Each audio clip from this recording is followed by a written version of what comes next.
But I'm not going to tell you today what I learned in life. Today I'm going to try to tell you what I learned in death. I've not spoken about this publicly before, and it's hard, but I promise not to blow my nose on this beautiful Berkeley rose.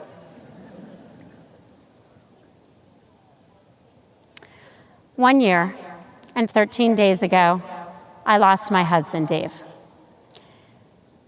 His death was sudden and unexpected. We were in Mexico celebrating a friend's 50th birthday party. I took a nap. He went to work out. What followed was the unthinkable. I walked into a gym to find him lying on the floor. I flew home to tell my children that their father was gone. I watched his casket being lowered into the ground.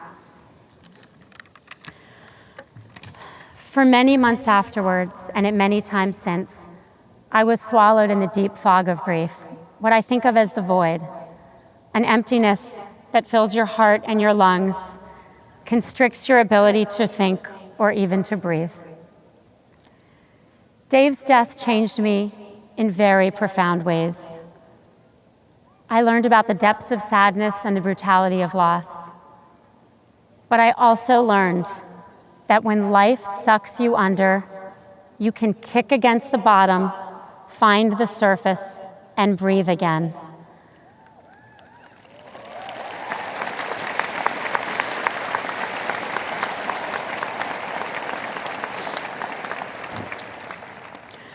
I learned that in the face of the void, or in the face of any challenge, you can choose joy and meaning. I'm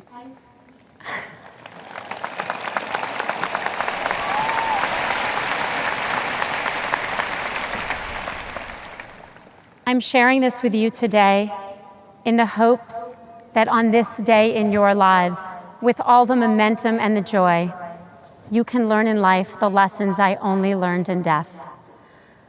Lessons about hope, about strength, and about the light within us that will not be extinguished.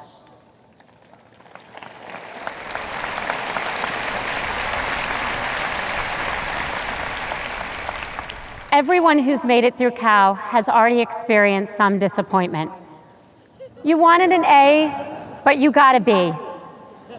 Let's be honest, you got an A-, but you're still mad.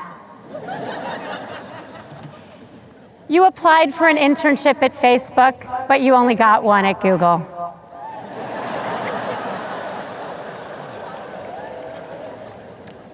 She was clearly the love of your life, but then she swiped left.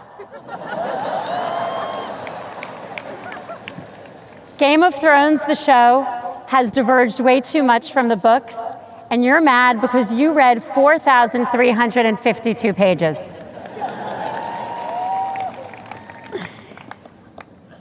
You will almost certain face more and deeper adversity. There's loss of opportunity, the job that doesn't work out, the illness or crime which changes everything in an instant. There's loss of dignity, the sharp sting of prejudice when it happens. There's loss of love, the broken relationships that can't be repaired. And sometimes there's loss of life itself. Many of you have already experienced the kind of tragedy and hardship that leaves an indelible mark. Last year, Radhika, winner of the university medal, spoke so beautifully about the sudden loss of her mother. The question is not if some of these things will happen to you, they will. What I want to talk about today is what you do next. About the things you can do to overcome adversity, no matter when it hits you or how it hits. The easy days ahead of you will be easy. It is the hard days, the days that challenge you to your very core, that will determine who you are. You will be defined not just by what you achieve, but by how you survive.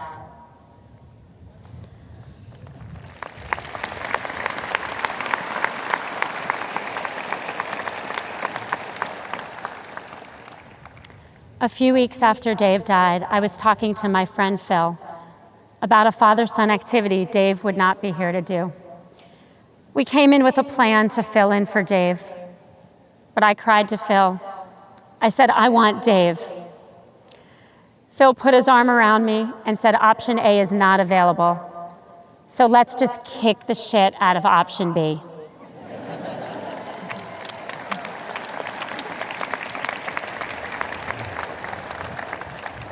We all at some point live some form of option B. The question is, what do we do next?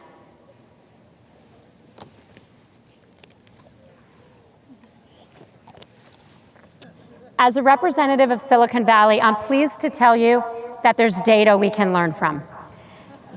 After spending decades studying how people deal with setbacks, psychologist Martin Seligman found that there are 3 Ps: personalization, pervasiveness, and permanence that are critical to how we bounce back from hardship. The seeds of resilience are planted in the way we process the negative events of our lives. The first P is personalization, the belief that we are at fault. This is different from taking responsibility, which you should always do. This is the lesson that not everything that happens to us happens because of us. When Dave died, I had a very common reaction, which was to blame myself. He died in seconds from a cardiac arrhythmia. I pored over his medical records, asking what I could have or should have done. It wasn't until I learned about the 3 Ps that I accepted that I could not have prevented his death. His doctors had not diagnosed his coronary artery disease. I was an economics major. How could I? Studies show that getting past personalization can make us stronger. Teachers who have students who fail, who believe they can do better, revisit their methods and have future classes that excel. College swimmers who underperform in a race but believe they can do better, do. Not taking failures personally allows us to recover and even to thrive. The second P is pervasiveness, the belief that an event will affect all areas of your life. You know that song, Everything is Awesome? This is the flip. Everything is awful. There's nowhere to hide from the all-consuming sadness. The child psychologist I spoke to encouraged me to get my children back to their routine as quickly as possible. So 10 days after Dave died, my kids went back to school and I went back to work. I remember sitting in my first Facebook meeting in a total haze, thinking, what is everyone talking about and how could this possibly matter? And then I got drawn into the conversation, and for a second, the briefest of all seconds, I forgot about death. That second helped me see that there were other things in my life that were not awful. My children and I were healthy. My friends and family, some of whom are with me today, were carrying us quite literally. The loss of a partner often has severe negative financial consequences, especially for women. So many single mothers and fathers struggle to make ends meet and don't get the time off they need to care for their families. I had financial security, the ability to take the time off I needed, and not just a job I loved, but one where I was encouraged to spend all day on Facebook. Gradually, my children started sleeping through the night, crying less, and playing more. The third P is permanence, the belief that the sorrow will last forever. This was the hardest by me for far, because for so long it felt like the overwhelming grief would never leave. We often project our current feelings out indefinitely. We're anxious, and then we're anxious that we're anxious. We're sad, and then we're sad that we're sad. Instead, we should accept our feelings, but know that they won't last forever. My rabbi of all people actually told me, and this is a quote, that I should lean into the suck. Not what I meant when I said lean in. None of you need me to explain the fourth P, which is, of course, pizza from Cheeseboard. But I wish I had known about the three Ps where I was your age, because there are so many times they would have helped me. Day one of my first job out of college, my new boss figured out that I did not know how to enter data into Lotus 123. That's a spreadsheet. Ask your parents later. His mouth dropped open, and he said in front of everyone, "I can't believe you got this job without knowing that." And then he left the room. I was sure I was getting fired my very first week of work. I thought I was terrible at everything, but really, I was just terrible at spreadsheets. Understanding pervasiveness would have saved me a lot of anxiety that first week. I wish I had known about permanence when I broke up with boyfriends. It would have been a comfort to know that that feeling wasn't going to last forever. And if I was honest with myself, neither were any of those relationships. And I wish I had understood personalization when boyfriends broke up with me. Sometimes it's not you, it really is them. That guy really didn't shower.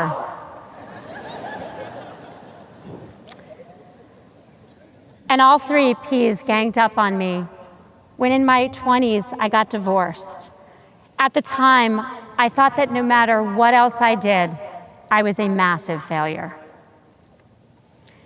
The three Ps are common emotional reactions to so many things that happen to us in our careers, in our personal lives, in our relationships. You're probably feeling one of them right now about something in your life. But if you can recognize you're falling into these traps, you can correct. Because just as our bodies have a physiological immune system, our brains have a psychological immune system. And there are things you can do to help kick it into gear. One day, my friend Adam Grant, a psychologist, suggested that I think about how much worse things could be. This was completely counterintuitive to me. I would have thought that getting through something like death was about finding every positive thought I could.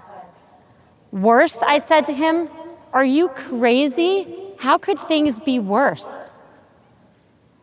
He looked at me and said, Dave could have had that same cardiac arrhythmia driving your children.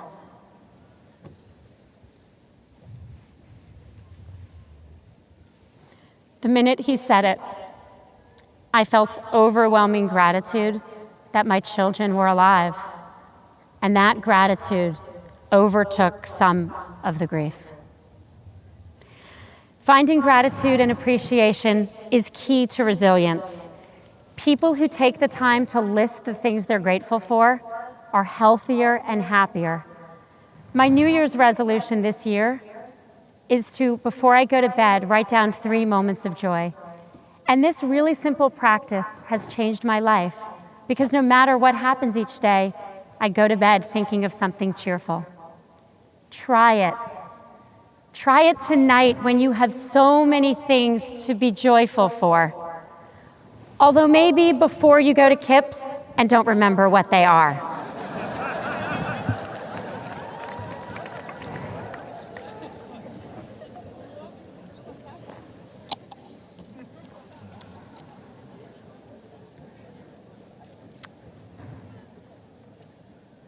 Last month, 11 days before the anniversary of Dave's death, I broke down crying to a friend of mine. We were sitting, of all places, on a bathroom floor. I said 11 days. A year ago, he had 11 days left, and we had no idea.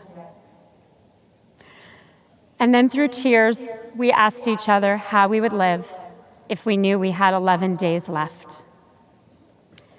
As you graduate, can you ask yourselves to live as if you had 11 days left?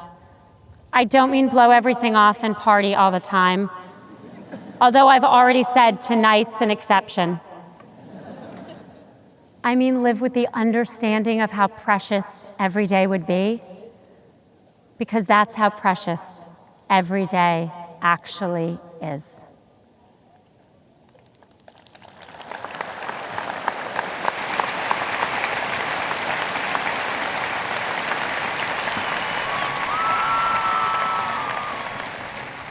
A few years ago, my mom had to have her hip replaced. Before that, she walked without pain, but as her hip disintegrated, every step she took was painful. Today, years after the operation, she's walking without pain, but she's grateful for those steps, something that never would have even occurred to her before. I stand here today, a year after the very worst day of my life. The worst day.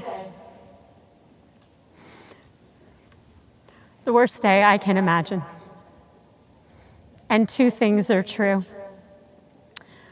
I have a huge reservoir of sadness. It is with me always. It is right here where I can touch it. I never knew I could cry so often or so much.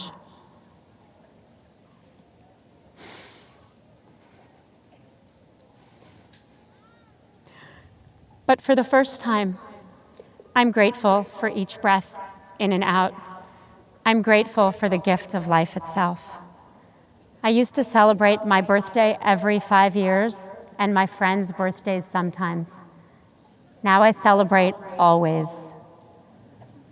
I used to go to bed every night worrying about all the things I did wrong that day, and trust me, the list was long. Now I go to bed trying to focus on that day's moments of joy. It is the greatest irony of my life that losing my husband helped me find deeper gratitude. Gratitude for the kindness of my friends, the love of my family, and the laughter of my children. My hope for you is that you can find that gratitude not just on the easy days like today, but on the hard days when you will need it.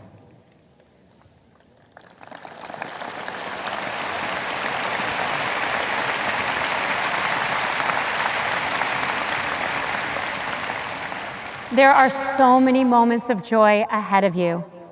The trip you always wanted to take, a first kiss with someone you really like, finding a job you believe in, beating Stanford, go Bears.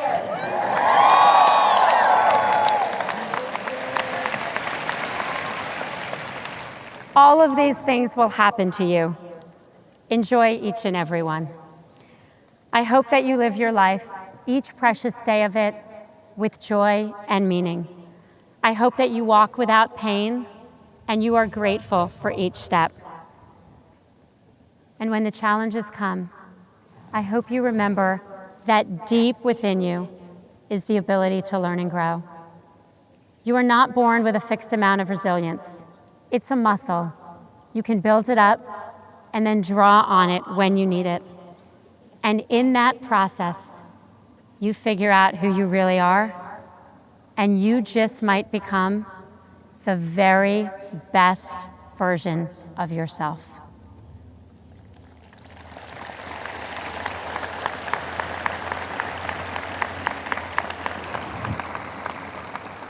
Class of 2016, as you leave Berkeley, build resilience.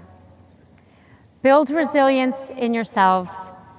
When tragedy or dismay strike, know that you have deep within you the ability to get through anything, and I mean anything. I promise you do. As the saying goes, we are more vulnerable than we ever thought, but we are stronger than we ever imagined.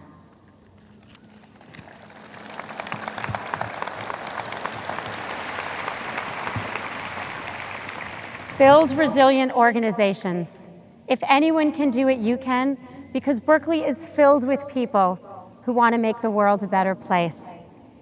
Never stop working to do so, whether it's a boardroom that's not representative or a campus that's unsafe.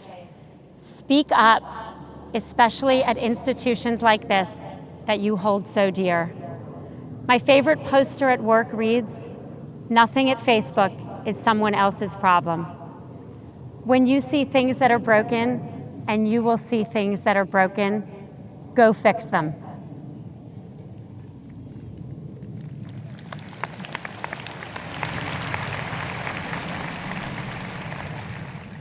Build resilient communities. We find our humanity, our will to live, and our ability to love in our relationships with each other. Be there for your family and friends. And I mean in person, not just in a message with a heart emoji. Lift each other up. Help each other kick the shit out of option B. And celebrate every moment of joy. Go Bears!